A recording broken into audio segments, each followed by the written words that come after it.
Okay, so I was having this thought last night when I was sleeping or when I was falling asleep, and it's really, really, really crazy actually. Try to put this into context in my own words here. This is another, obviously, from the title. I guess the title will indicate this is a personal vlog type thing. So I remember very, very, very strongly when I first met my who would be my first wife. When she was my girlfriend. When I first met her, we started dating. We both worked in the same grocery store together, and it was around 2007. It was such a hopeful and optimistic time. And then like I met her, and it was like, oh my gosh, I did not expect to meet her. And I met her and started talking to her, and things just started going really, really well. And then I became, basically, in normal terms, in normal lovey-dovey terms, obsessed with her. Like, oh my gosh, she's so awesome. She's amazing. Oh my gosh, I love her. She's amazing. Oh my gosh. Just like how anyone in love basically does when they're head over heels. And so we got to that point, and I loved music. I was listening to music all the time.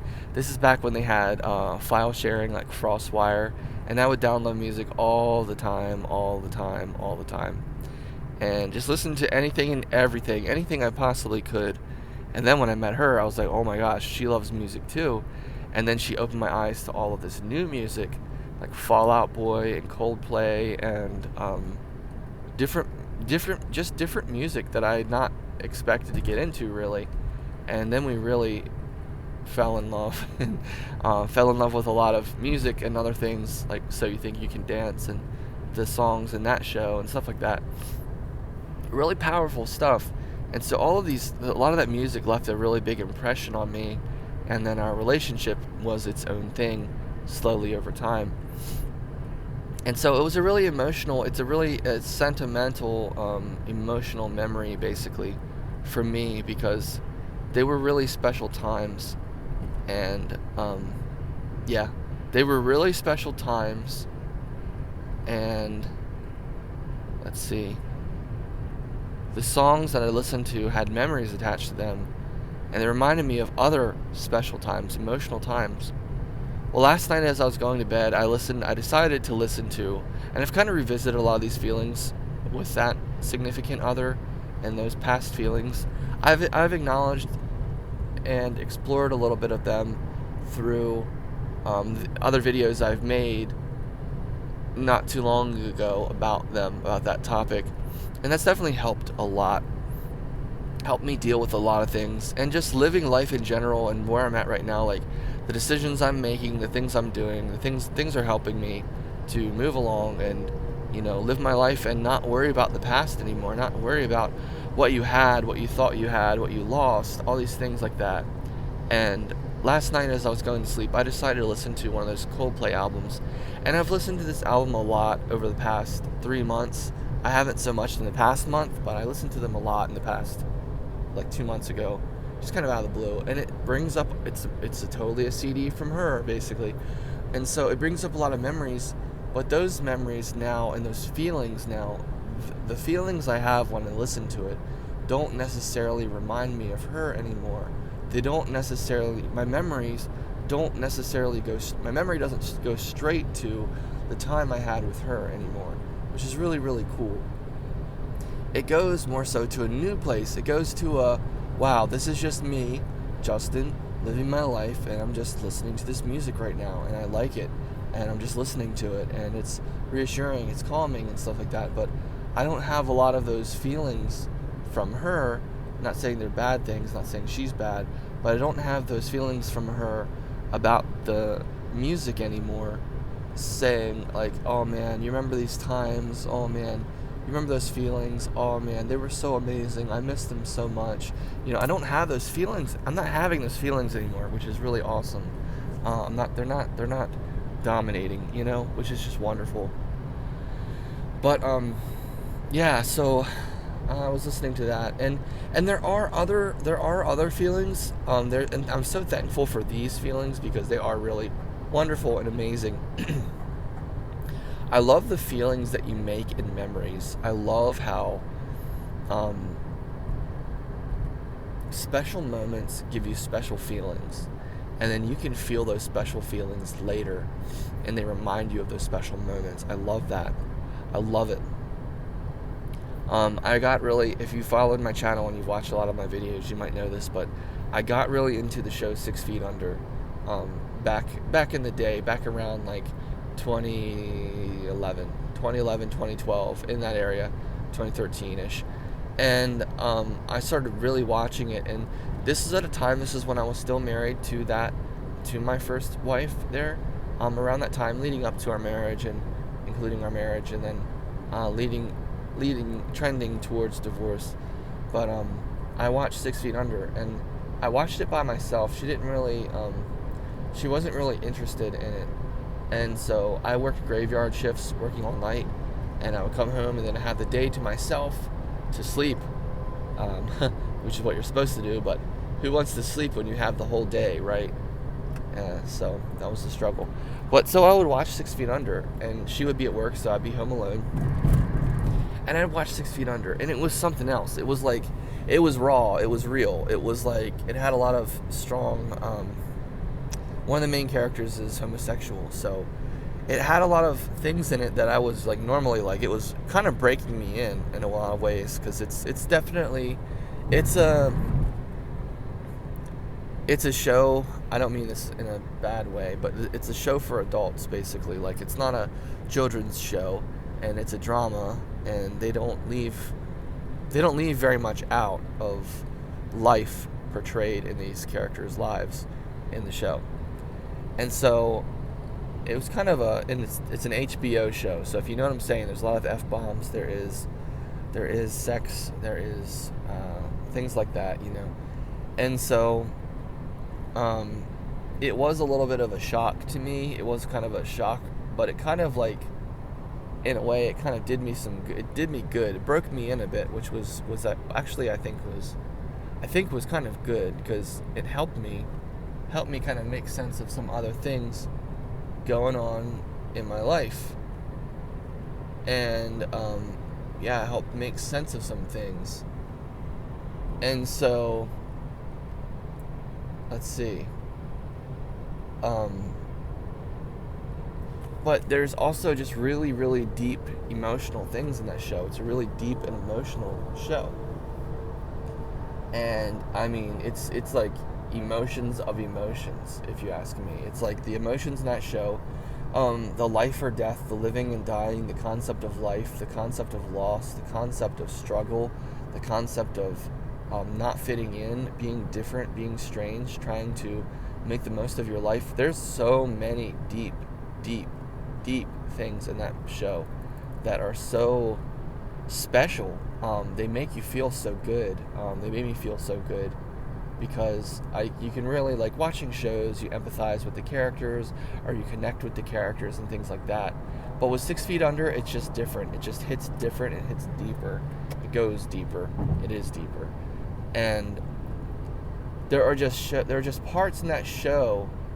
There's one, I recently got the 3rd season again, and I don't try to make it a regular occasion of watching it because of the content, basically, but I do watch it from time to time, randomly, kind of like rarely, kind of once every blue moon, I guess. I haven't watched it in like a while, but like 4 or 5 months or something. But I randomly picked up the 3rd season. I saw it on sale for cheap in a store, and I started watching it, and there's just a part where the main character, Nate, he's the oldest of his siblings, just like me, and he's trying, his whole character arc is, he moved away from home because he didn't fit in with the family business. He didn't fit in.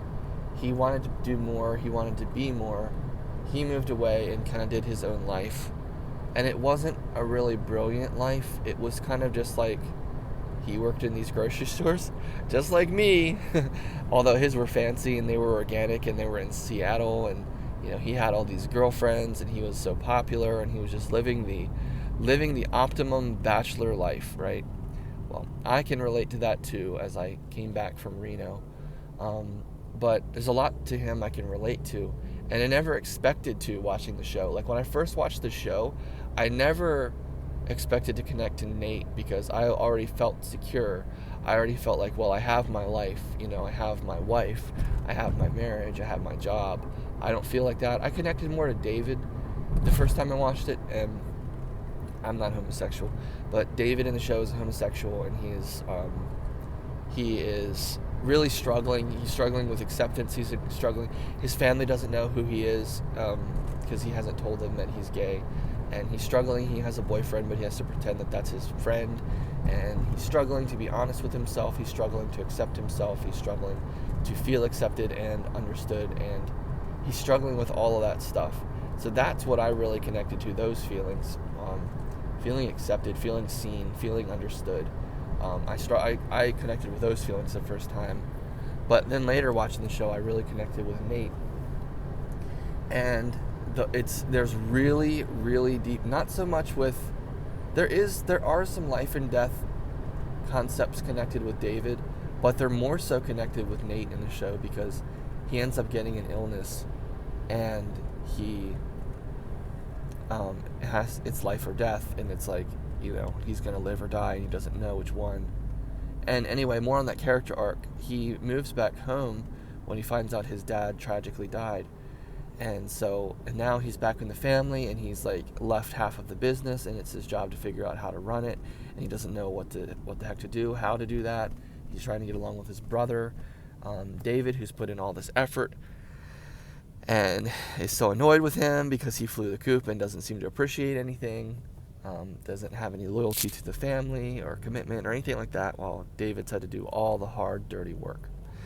And so Nate has recently met this girl, and he's in love with her, and she's very complicated.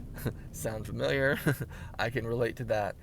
And he eventually marries her and goes through all kinds of crazy things, and the whole time when he's going through all this, it's like it's almost like he's saying, okay, this is gonna make me happy now. This is gonna make me happy. I know this is gonna make me happy. I know this is gonna make me happy. I know this is gonna make me happy.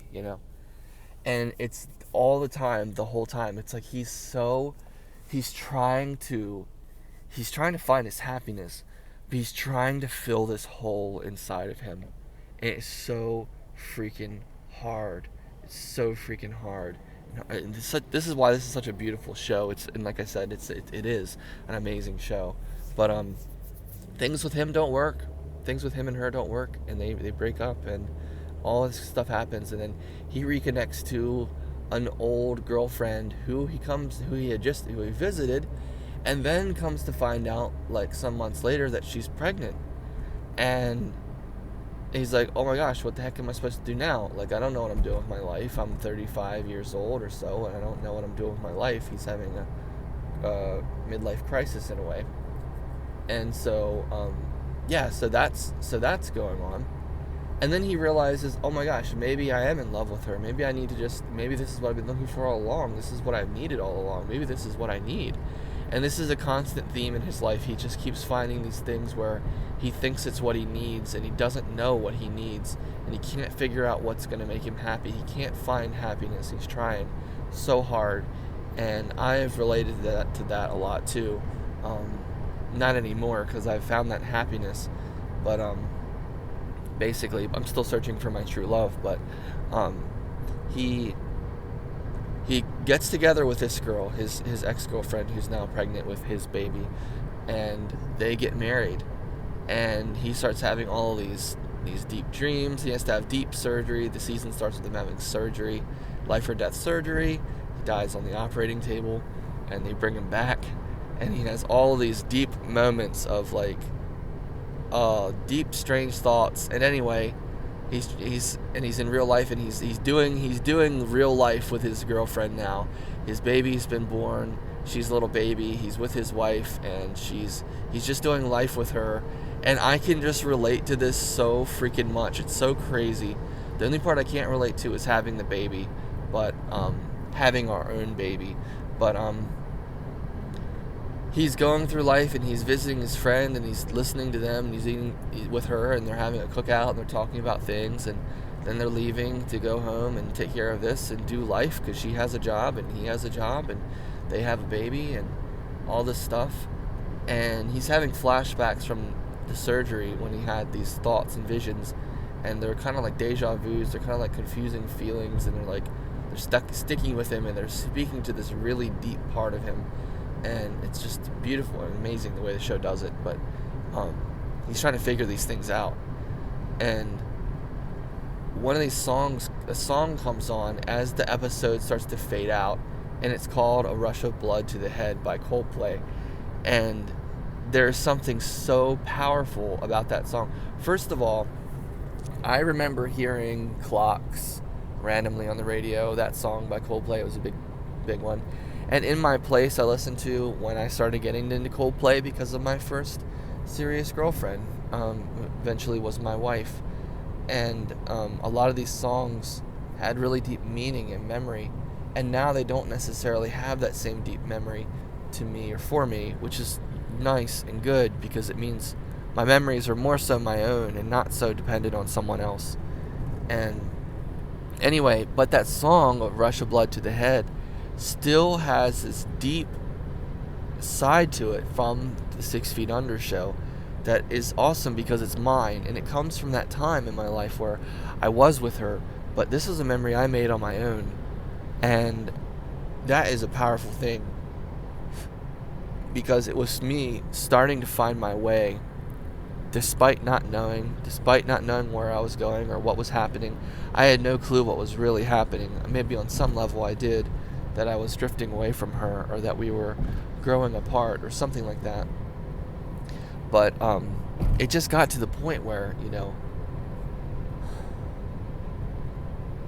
I needed my space, and I needed so much that I wasn't getting. And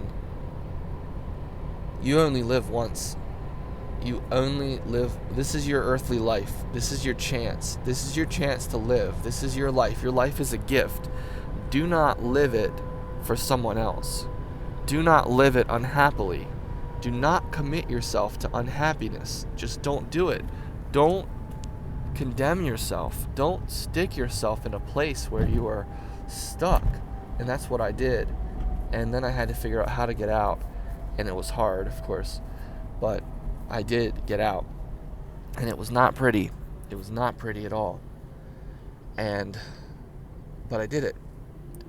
And so, I guess all I'm saying, I'm just kind of talking about this a little bit and talking about, like, the memories of music and, like, the way these songs hit me and the way they are in my memory still and things like that. But, it is just really, it's really special, and it's really important to make memories. It's really important, and I think that's what I'm really getting to here, and that's kind of a theme that 6 Feet Under speaks of a lot, is, like, the importance of living your life. The importance of not being afraid. The importance of this life is a gift. Take advantage of it. Like, put it to good use. It's your life. You need to live it. No one can live it for you. No one's going to live it for you. And if you spend it trying to make someone else happy, you're going to miss out on true happiness yourself.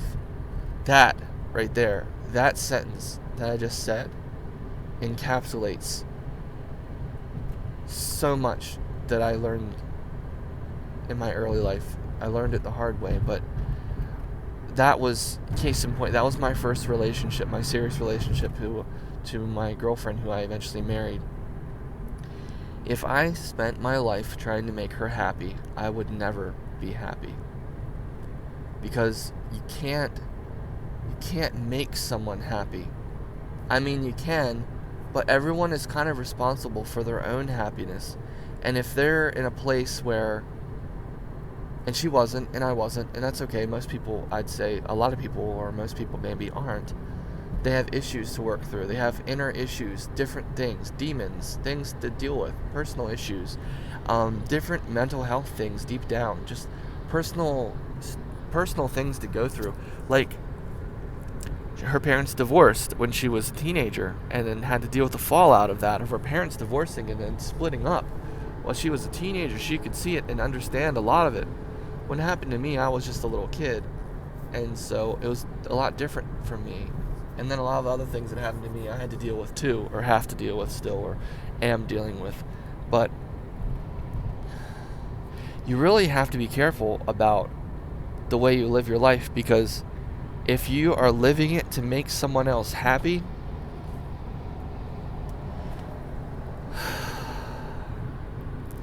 that's a really dangerous thing. It's a really dangerous thing. Because maybe they're in a good place, and maybe you love them, and maybe if making them happy is making you happy, if like just living your life and being married and having children and like working your job and like having your family and taking care of your family, taking care of the house and all of that stuff for the home, if doing all those things is making you happy and it's also making them happy, that's what you want. That's what you want.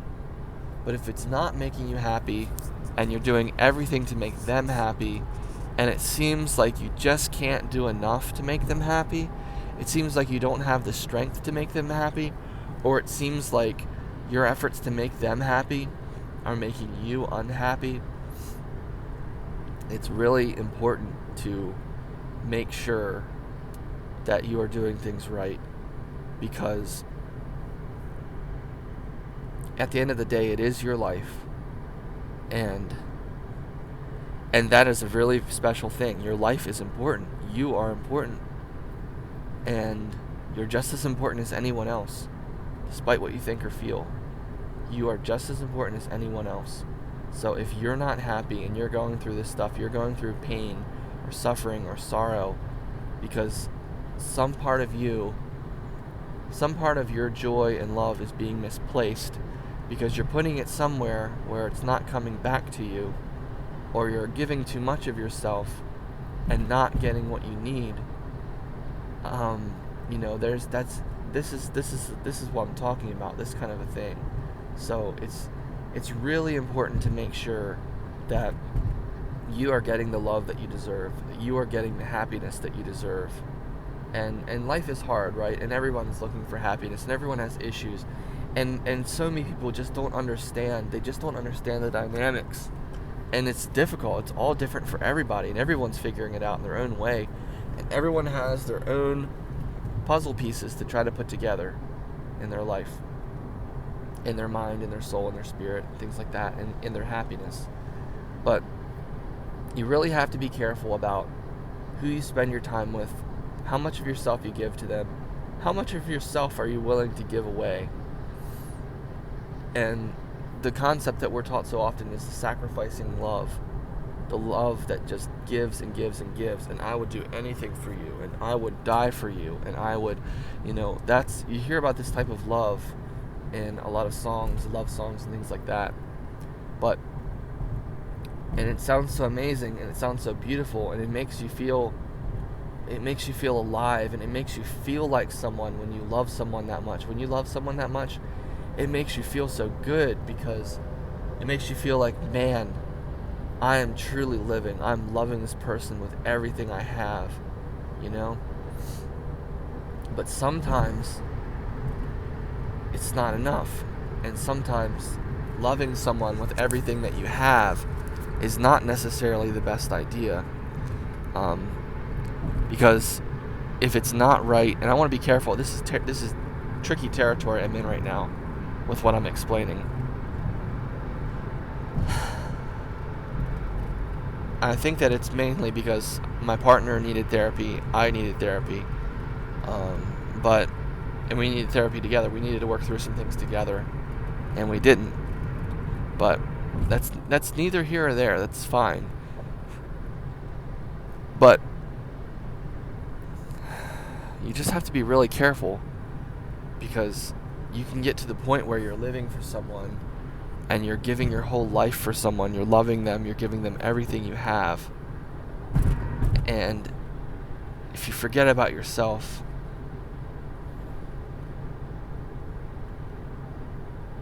well, the question is, are you getting that back? You're giving all of this. Are you getting back? Is it an even exchange? Is it a fair exchange? You're giving this. Are you getting that? Because if you're not,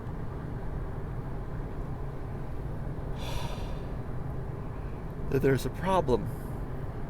And that's what I ran into, basically, amongst other complications, let's say. But it's just so important to make sure that you're getting what you need. And you can't give up. You can't give up and sell out and say, you know what? My identity is her. She is my identity. That's who I am. I am her. Meaning my love, my effort, my life, my happiness, and everything is given to her because I just want her to be happy. You know, that's an amazing thing. It's a beautiful thing. It's a beautiful self-sacrificing thing. It's a very selfless thing. And again, I say, it's a very selfless thing, which means you should be really careful about that. It's good to be selfless, but you have to be careful, because how selfless are you being? Are you being selfless to the point where you are almost non-existent, where it doesn't feel like you exist anymore? Because if it doesn't feel like you exist anymore, then that's a problem, because that means that you're definitely not getting the love that you need.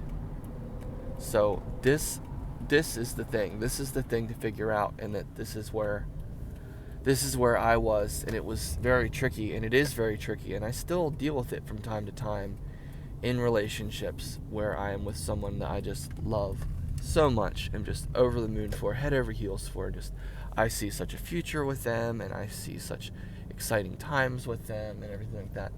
And it's like, well, what's really happening though? All right, let's take a real inventory here. What's really going on? What's really happening? Is this really going the way you want it to? Does this really look like it's gonna go the way you want it to? Does it really look like it's going in a positive direction? Is it really going in a positive direction? Is it? And that's a hard question to answer sometimes, because sometimes you just straight up don't know. But yeah, I think I need to end this video because I don't want to. This is really good work, but I need to get back to life.